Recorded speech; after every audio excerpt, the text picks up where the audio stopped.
الحمد لله رب العالمين والصلاة والسلام على سيد المرسلين أما بعد فأعوذ بالله من الشيطان الرجيم بسم الله الرحمن الرحيم الصلاة والسلام عليك يا رسول الله وعلى آلك وأصحابك يا حبيب الله.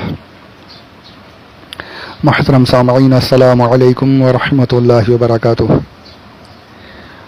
آج 26 شعبان المعظم 1442 ہجری 10 اپریل 2021 یوم السبت ہفتہ سنیچر سنڈے سیٹرڈے. سورۃ البقرہ جو دوسری سورہ ہے قرآن پاک کی، اس کی آیت نمبر 29 کو آج شروع کرنے کی سعادت حاصل کر رہا ہوں. پارہ پہلا ہے الف لام میم. اللہ عز و جل اپنے کلام پاک میں ارشاد فرما رہا ہے، آیت پاک سماعت فرمائیں. هو الذي خلق لكم ما في الأرض جميعا ثم استوى إلى السماء فسواهن 7 سماوات وهو بكل شيء عليم. صدق اللہ العظیم. کنز الایمان میں اس کا ترجمہ امام اہل سنت اعلی حضرت امام احمد رضا خان علیہ رحمت الرحمن یوں فرماتے ہیں، اس کا ترجمہ وہی ہے جس نے تمہارے لیے بنایا جو کچھ زمین میں ہے، پھر آسمان کی طرف استوا فرمایا تو ٹھیک 7 آسمان بنائے اور وہ سب کچھ جانتا ہے. آیت پاک کا ترجمہ. آیت پاک آپ نے سماعت کی، اس کے بارے میں مختصراً کچھ عرض کرنے کی سعادت حاصل کر رہا ہوں. اس کی پچھلی آیت میں آپ نے سنا کہ اللہ عز و جل نے جھنجھوڑا، کفار و مشرکین کو جھنجھوڑا، تنبیہ فرمائی، توبیخ کی کہ کس طرح سے تم کیسے اللہ عز و جل کا انکار کر سکتے ہو کہ جس نے تمہیں مردہ سے زندہ کیا، تخلیق فرمایا، پھر زندہ سے پھر مردہ کرے گا، پھر تمہیں دوبارہ زندگی ملے گی اور اسی کی طرف لوٹنا ہے، اسی کی طرف. اب یہاں پر اسی کو پھر اشارہ، ہو الذی، وہ کون؟ وہ اللہ عز و جل جس کا تم انکار کر رہے ہو. اس کی شان تو دیکھو، اس پاک پروردگار، اس رب العالمین کی شان تو دیکھو کہ پہلے اس نے تمہیں پہلے اپنی ایک چھوٹی سی قدرت کا ایک چھوٹا سا نمونہ پیش کیا کہ انسانوں کی تخلیق فرمائی. پچھلی آیت میں انسانوں کو بنایا جو کچھ نہیں تھے، کسی چیز کی کہیں پر کوئی وجود نہیں، وہاں سے تمہیں زندگی عطا فرمائی، وجود عطا فرمائے. تو تم تو کچھ نہیں، انسان ہو. اس کی تخلیق کا، اس کی قدرت کا عالم تو یہ ہے کہ اس نے تمہارے لیے، هو الذی خلق لکم، خلق کہتے ہیں بنانے کو، بغیر کسی نمونے کے.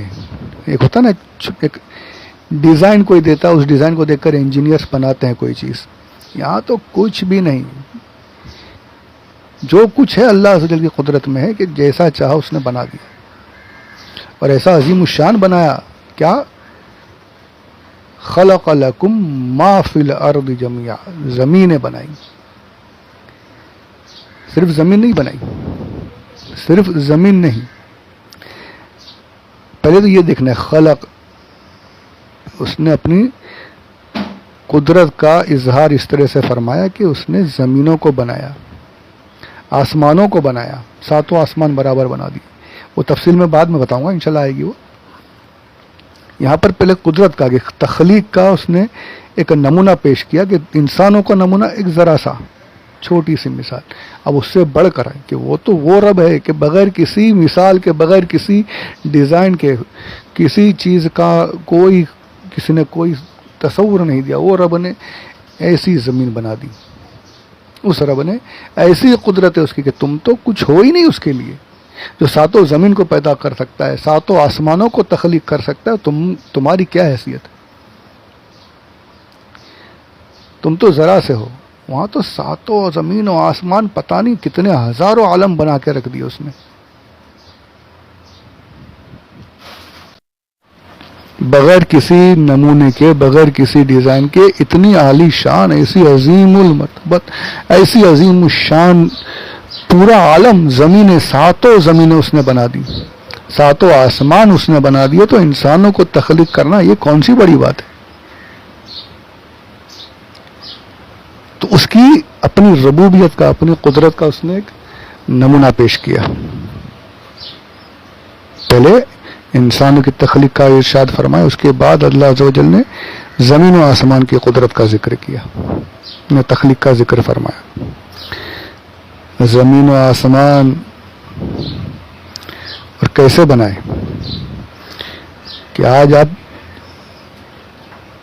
ساری دنیا مل کر بھی اگر کوشش کر لے کہ زمین کو جیسی زمین ہے ویسا دوسرا پیدا کر سکیں, ارے ایک حصہ ہی پیدا کوئی نہیں کر سکتا. اسی زمین سے سب کچھ کریں گے, اسی زمین سے ساری چیزیں حاصل کر رہے, پر زمین کو کوئی بنا نہیں سکتا. آسمان کی تو بات ہی چھوڑ دیجیے, آسمان جس طریقے سے بنے ہوئے ہیں وہ تو کوئی دعویٰ ہی نہیں کر سکتا. جادوگر بھی جو ہوتے ہیں نا, وہ لوگ زمین کی چیزوں پر ان کے اختیار چلتے ہیں, یعنی جادو وغیرہ چلتا ہے. جادوگروں کا جادو آسمانی چیزوں پر چلتا بھی نہیں. وہ بھی یعنی بڑے سے بڑا جادوگر بھی ہو تو شاید کچھ شوب دے, نمونے, کچھ کرامتیں دکھا دے, کچھ اپنی جادوئی طاقتیں دکھا دے, زمینی چیزیں بنا دے, پر آسمان کا تو تصور ہی نہیں کرتے, وہ لوگ بنا بھی نہیں سکتے. مطلب یہ کہ زمین اور آسمان ایسی تخلیق ہے کہ کوئی جو آج کل ہے بھی نا, کچھ ایسے جو نہیں مانتے اللہ کو, کسی کو نہیں مانتے, وہ لوگ کہتے ہیں نیچر ہے, سب اپنے آپ بن گیا. تو یہ اللہ عز و جل نے یہاں فرمایا کہ بنانے والا تو میں ہوں, اپنے آپ کچھ نہیں. اگر اپنے آپ ہے تو پھر دکھاؤ پھر سے کوئی اور اپنے آپ بن جائے, نہیں بن سکتا, اس نے ایسا بنایا.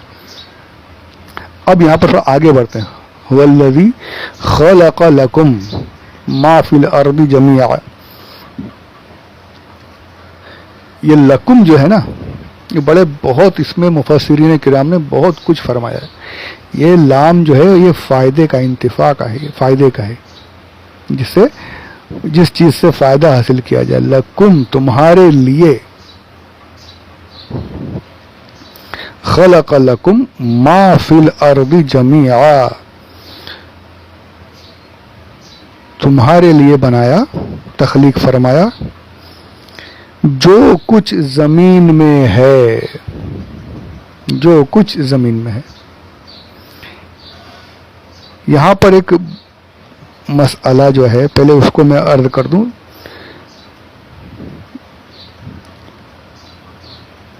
تمہارے لیے جو کچھ زمین میں ہے وہ تخلیق فرمایا. جو مسئلہ عرض کرنا اس کو دوسرے آڈیو میں لیں گے, جو میں سوچ رہا تھا ابھی کر دوں, ورنہ پھر یہ آڈیو طویل ہو جائے گا. یہاں پر یہ بات پہلے سمجھ لیجئے کہ اللہ عز و جل نے اپنی قدرت کا, اپنی تخلیق کا اظہار اس طرح سے فرمایا کہ میں نے زمینوں کو بنایا, ساتوں زمینیں, ساتوں آسمانوں کو بنایا. جو رب یہ بنا سکتا ہے وہ تمہیں بھی بنانے پر قادر ہے, اور پھر تمہارے مارے جانے کے بعد, تمہیں ختم کرنے کے بعد دوبارہ زندہ کرنے پر بھی قادر ہے.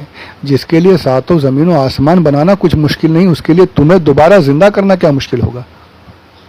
جب پہلی مرتبہ اتنی سارے جہان بنا دیے, کسی نمونے کے بغیر, کسی ڈیزائن کے بغیر, کسی پہلے سے دی گئی شکل کے بغیر اس نے خود سے بنا دیا, تو تمہیں تو پہلے سے اس نے بنایا تھا, اور پھر جب مر جاؤ گے تو جب پہلے بنا چکا تو دوبارہ زندہ کرنا کیا مشکل ہے. تو یہاں پر اس آیت سے یہ بھی پتا چلا کہ جو ایک مرتبہ مار دے, جو جس نے پہلے بنایا اس نے دوبارہ مارا, اور پھر اس کے بعد میں دوبارہ اس کے لیے زندہ کرنا کوئی مشکل نہیں. تو یہ کفار کو ایک اور توبیخ کی جا رہی کہ جس نے ساتوں زمین و آسمان بنا دیے, اس کے لیے انسانوں کو دوبارہ اٹھانا, دوبارہ زندہ کرنا کیا مشکل ہے, کوئی مشکل نہیں. تو وہ رب ہے کہ جس نے، اور زمینیں بھی کیسی بنائی، زمین بنائی اس میں پہاڑ بھی ہے، اس میں درخت بھی ہے، اس میں جنگلات بھی ہے، اس میں نہریں بھی بہہ رہی ہیں، ندیاں بھی بہہ رہی ہیں، سمندر بھی ہے، کھانے کی چیزیں بھی ہیں، کہیں چاول ہے، کہیں گیہوں ہے، کہیں پھل ہے، سیب آم پتہ نہیں کیا کچھ اس زمین میں موجود ہے۔ وہیں پر انسان بھی چل رہے ہیں، مرد بھی ہیں، عورتیں بھی ہیں، مردوں کے لیے عورتیں، عورتوں کے لیے مرد، ساری چیزیں موجود ہیں۔ تمام یعنی زندہ رہنے کی تمام ضرورتیں اس نے بھی اس نے عطا کر دی، سب کچھ اس نے تمہیں دے دیا تمہارے لیے۔ زمین میں جو کچھ ہے وہ تمہارے لیے تخلیق فرمایا۔ تو تمہارے لیے کا جو ہے نا، اس کو انشاءاللہ اگلے آڈیو میں سنیں گے کہ اس میں کتنی بڑی بات ہے، کیسا مسئلہ اس میں ثابت ہوتا ہے۔ بہت اہم یہ ایک جو لفظ آ گیا ہے، اس پہ مفسرین کرام نے بہت تفصیل سے ایک بڑی پیاری بات بتائی ہے، انشاءاللہ اس کو آگے ذکر کرتے ہیں۔ تو یہاں پر یہ بات سمجھنے کی ہے کہ اللہ عز و جل وہ ہے جس کی قدرت میں یہ سارے جہان کو تخلیق فرمانا اس کی قدرت کا ایک ادنا سا نمونہ ہے۔ وہ جب چاہے اسے بنا بھی سکتا ہے، اسے مٹا بھی سکتا ہے، اور یقیناً مٹنا تو ہم سب کا ایمان ہے کہ اسے مٹنا تو ہے ہی۔ تو جس نے، اور زمین بھی آپ دیکھیں کہ ایک ہی زمین لیکن سب ہر طرف جو ہے الگ الگ خاصیتیں ہیں، کوئی بنجر ہے، کوئی زرخیز ہے، کہیں پر گرمی ہو رہی ہے، کہیں پر ٹھنڈک ہے، کوئی زمین زیادہ لال ہے، کوئی بھوری ہے، کوئی الگ، ایک کیسی قدرت ہے، یہ کیسی یہ قدرت ہے اللہ عز و جل کی، ایک ہی زمین اور ہر طرف الگ الگ اس کے خاصیتیں موجود ہیں۔ کہیں پر چاول زیادہ اچھے اگتے ہیں، کہیں پر گنا اچھا اگ جاتا ہے، کہیں پر کچھ اور، یعنی سوچتے بیٹھیں تو یہ کتنا کچھ اس میں موجود ہے۔ تو انشاءاللہ اس کی اور تفصیل جو ہے اگلے آڈیو میں سنیں گے انشاءاللہ عز و جل۔ پروردگار ہمیں سمجھنے اور یاد رکھنے کی توفیق عطا فرمائے، آمین بجاہ النبی الامین صلی اللہ علیہ وسلم، وما علینا الا البلاغ المبین۔